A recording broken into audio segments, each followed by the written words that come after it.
प्रिय विद्यार्थियों, इस वीडियो में हम चर्चा करेंगे महाजनपदकालीन जो समय है, महाजनपद काल 6ठी सदी ईसा पूर्व में। तो महाजनपद काल में जैसे मैंने आपको बताया 16 छोटे बड़े महाजनपद स्थित थे। उन 16 में से 14 महाजनपदों में राजतंत्रात्मक शासन प्रणाली थी और 2 गणराज्यों में दो राज्य थे, महाजनपद थे, उनमें गणतंत्रात्मक शासन प्रणाली यानी गणराज्यों का शासन था। राजतंत्र नहीं होकर वहाँ कहता गणराज्य। तो इनमें अगर और भी अपन गणराज्यों की बात करते हैं तो 6ठी सदी ईसा पूर्व में भारत में वज्जी, कुरु, पांचाल, कंबोज, मल्ल और शाक्यों के प्रसिद्ध गणराज्य थे, जिनमें कोई वंश परंपरागत राजा नहीं होता था, बल्कि राज्य की संपूर्ण शक्ति जनता के हाथों में नहीं थी। प्रसिद्ध विद्वान कौटिल्य ने अपने सुप्रसिद्ध अर्थशास्त्र में लिखा है कि गणराज्यों में प्रत्येक व्यक्ति अपने को राज्य का राजा समझता था, न कोई छोटा था न कोई बड़ा, सभी समान थे और सरकार चलाने के लिए योग्य प्रतिनिधियों और व्यक्तियों का चुनाव किया जाता था। हम बात करते हैं गणराज्यों की शासन प्रणाली की। तो राष्ट्रपति सारे देश यानी गणराज्य का एक अधिपति होता था, जिसे गणपति, गणश्रेष्ठ, गणराज्य या संघ मुख्य भी कहा जाता था। इसका चुनाव किया जाता था। यह गणराज्य की जनता के नाम पर शासन करता था। इसे राजा भी कहा जाता था। शाक्य गणराज्य के गणश्रेष्ठ शुद्धोधन जो महात्मा बुद्ध के पिता थे, उसको राजा भी कहा गया है। इसी प्रकार लिच्छियों के प्रसिद्ध गणपति चेटक के लिए भी राजा शब्द का उल्लेख मिलता है। गणपति की सहायता के लिए एक मंत्री परिषद होती थी। मंत्री परिषद यह गणपति को शासन चलाने में महत्वपूर्ण राय देती थी। शासक वर्ग के लोग ही प्राय मंत्री परिषद के सदस्य बनाए जाते थे। यह एक प्रकार की सर्वोच्च प्रशासनिक संस्था थी।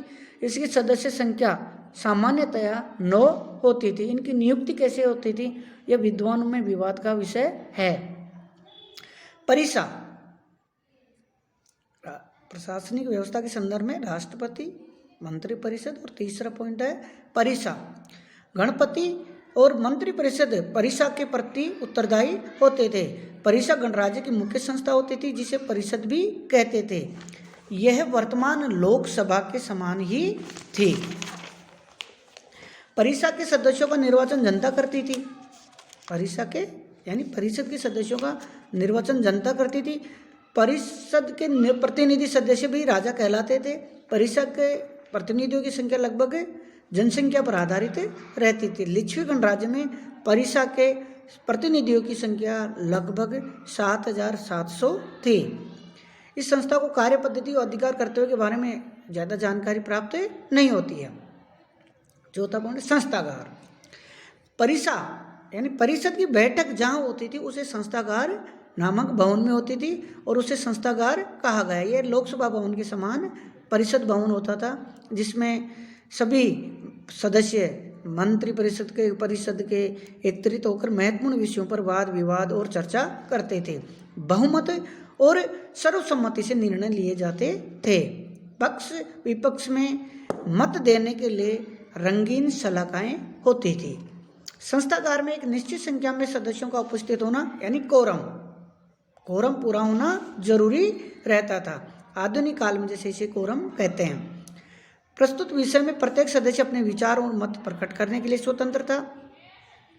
प्रस्ताव के पक्ष में रहने वाले मौन रहते थे। विपक्ष में होने वाले ही अधिक बोलते थे। विवादास्पद विषय पर मत विभाजन यानी वोटिंग द्वारा वो तय होते थे। पक्ष विपक्ष से संबंधित रंगीन सलाहकारों को एक अधिकारी एकत्रित करता था। उसे सलाहकार ग्राहक भी कहते थे। शासन चलाने के लिए परिषा के सदस्य अन्य कर्मचारियों एवं अधिकारियों का निर्वाचन करते थे। उनकी अनुशंसा पर ही मंत्री परिषद और गण मुख्य उनकी नियुक्ति करता था। संस्थागार में बैठने के स्थान को आसन कहते थे। जिस अधिकारी के ऊपर सभी सदस्यों को उचित स्थानों पर बैठाने का भार था, उसे आसन प्रज्ञापक भी कहते थे। गणराज्यों की सेना और पुलिस। गणराज्य की रक्षा के लिए एक सेना का गठन किया गया था। सेना के संचालन के लिए एक सेनापति होता था। उसकी सहायता के लिए कई सेनानी होते थे। सेनापति व सेनानियों की नियुक्ति गणराज्य की ओर से गणपति करता था।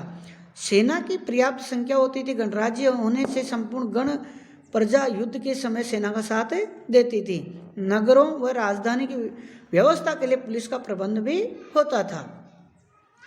पुलिस का मुख्य काम कानून और व्यवस्था बनाए रखना था, अपराधियों को पकड़ना था और उन्हें दंड दिलाना था। गणराज्यों की प्रशासनिक व्यवस्था के संदर्भ में पुलिस भी कभी कभी भ्रष्ट आचरण करती थी और लोगों से पैसे भी वसूल करती थी। गणराज्यों के अधिकारी और कर्मचारी, शासन का काम चलाने के लिए कई नागरिक अधिकारी भी नियुक्त किए जाते थे। अलग अलग श्रेणियां भी थी। संस्थागार में काम करने वाले कर्मचारी, आसन प्रज्ञापक, गणपूरक, सलाहकार, ग्राहक आदि थे। अन्य अधिकारी में महापात्र, व्यावहारिक, सूत्रधार आदि थे। संकट काल में गणराज्य के सभी नागरिक गणराज्य के सेवक माने जाते थे और उनसे सेवा ली जाती थी। गणराज्यों की न्याय व्यवस्था, गणराज्यों में न्याय व्यवस्था का उत्तम प्रबंध था। छोटे छोटे झगड़ों तथा विवादों का निपटारा स्थानीय सभाएं कर देती थी। वैसे न्यायालयों की भी व्यवस्था थी। परिषद, मंत्री परिषद और गणपति भी न्याय प्रदान करने का काम करते थे। गणराज्यों की कर व आय व्यय की व्यवस्था, गणराज्यों को शासन चलाने के लिए सारे गण के लोगों को कर देना पड़ता था। कृषि, व्यापार, वाणिज्य आदि पर भी कर लगाए जाते थे। जुर्माना तथा राष्ट्रपति को मिलने वाली भेंट भी गणराज्य की आय मानी जाती थी। वनों में खदानों प्रकार साधनों से भी गणराज्य के आमदनी, शासन, गणपति, मंत्री परिषद, सेना, पुलिस आदि पर यह जो आय होती थी उनको व्यय किया जाता था। प्रशासकीय इकाइयाँ, गणराज्य की प्रशासकीय इकाइयाँ, समस्त गणराज्य शासन की सुविधा की दृष्टि से प्रांतों, जिलों, तहसीलों और गांवों में विभाजित था। कई जातियों ने मिलकर गणराज्य बनाए थे, जैसे कि वज्जी गणराज्य में 8 छोटे छोटे गण सम्मिलित थे। अतः वह आंतरिक शासन के मामले में उन्हें काफ़ी सुविधाएं प्राप्त थी। बौद्ध और जैन ग्रंथों में गणराज्यों की शासन प्रणाली और राजनीतिक जीवन की पूरी झांकी मिलती है। इनकी शासन व्यवस्था सुव्यवस्थित और सुसंगठित थी। जातक ग्रंथ, महापरिनिर्वाण सूत्र, ललित विस्तार आदि पुस्तकों में इनका अच्छा उल्लेख मिलता है। वैशाली का गणराज्य तो इतना सुशासित और सुसंगठित था कि भगवान बुद्ध अक्सर वहाँ जाया करते थे। उन्होंने और इनकी खूब प्रशंसा भी की है। महावीर स्वामी को भी लिच्छियों का शासन पसंद था। गणराज्य सुशासित तो थे परंतु इनकी अपनी कठिनाइयाँ होती थी और इनमें मत भिन्नता अधिक रहती थी और इन्हीं आंतरिक कमजोरियों के कारण इन गणराज्यों का अंत और पतन हुआ। हम बात करते गणराज्यों के पतन के क्या कारण थे। तो गणराज्यों का पतन का एक प्रमुख कारण था गणराज्यों में आपसी एकता का अभाव था। इनमें आपसी ईर्ष्या द्वेष रहता था। दूसरा कारण था संस्थागारों में प्रतिनिधि सदस्यों में भी आपसी दलबंदी थी। इनमें परस्पर सहयोग और विश्वास की कमी थी। वे भी आपसी ईर्ष्या द्वेष से पीड़ित थे। गुटबंदी के कारण बहुधा विभिन्न दलों के नेता गणराज्य के हितों को भूल जाते थे। तीसरा कारण था गणराज्यों के पतन का। गुटबंदी के कारण विभिन्न दलों के नेता गणराज्य के हितों को भूल जाते थे। वे अपने दलों के हित साधन के चक्कर में राष्ट्रीय हितों को भी नुकसान पहुंचाते थे। चौथा कारण था गणराज्य के पतन का। गणराज्य के कुछ नागरिक साधारण एवं व्यक्तिगत लाभ के लिए देशद्रोह तक कर देते थे। वे शत्रुओं से पैसा, धन, संपत्ति लेकर उन्हें गणराज्य की गुप्त भेद देने में भी नहीं हिचकते थे। पांचवां कारण था पतन का। मगध जैसे शक्तिशाली शत्रु देशों ने इनमें फूट डालने का सदैव प्रयास किया और उस चाल में सफल भी हुए। चाणक्य ने भी गणराज्यों के जीतने के फूट डालने की शिक्षा दी है। बौद्ध साहित्य से पता चलता है कि मगध नरेश अजातशत्रु ने महात्मा बुद्ध से वैशाली के लिच्छियों की सफलता के कारण पूछे थे और उनमें फूट डलवाकर उन्हें पराजित किया था। छठा कारण था पतन का। मगध जैसे राज्य राजतंत्रात्मक शासन प्रणाली के कारण अधिक शक्तिशाली बन गए थे। राजतंत्रात्मक शासन पद्धति में शीघ्र निर्णय लिया जा सकता था, परंतु गणतंत्रात्मक शासन पद्धति में प्रत्येक विषय पर पहले काफ़ी बहस और वाद विवाद के बाद निर्णय लिया जाता था। इससे शत्रु पक्ष को अपनी योजना में परिवर्तन अथवा संशोधन करने का अतिरिक्त समय मिल जाता था। सातवां कारण था गणराज्यों के पतन का। गोपनीयता गणराज्यों के लिए संभव नहीं थी। कोई भी गोपनीय निर्णय अधिक समय तक गोपनीय नहीं रह पाता था, जिससे शत्रु को लाभ होता था। 8वां कारण था गणराज्यों के पतन का, मगध ने वज्जी संघ तथा अन्य गणराज्यों में गुप्तचरों का जाल बिछा रखा था और आक्रमण से पूर्व सभी महत्वपूर्ण सामरिक तथ्य एकत्रित करके वो उन्हें प्राप्त कर लेते थे।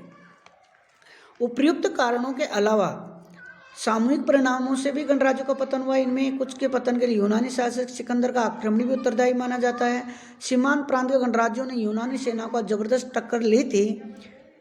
इस भीषण संघर्ष में उनकी सैनिक शक्ति को इतना कमजोर बना दिया कि वह चंद्रगुप्त मौर्य ने जब साम्राज्य विस्तार किया तो उस आसानी से मौर्य सेना के सामने अपनी स्वतंत्रता खो बैठे। धन्यवाद।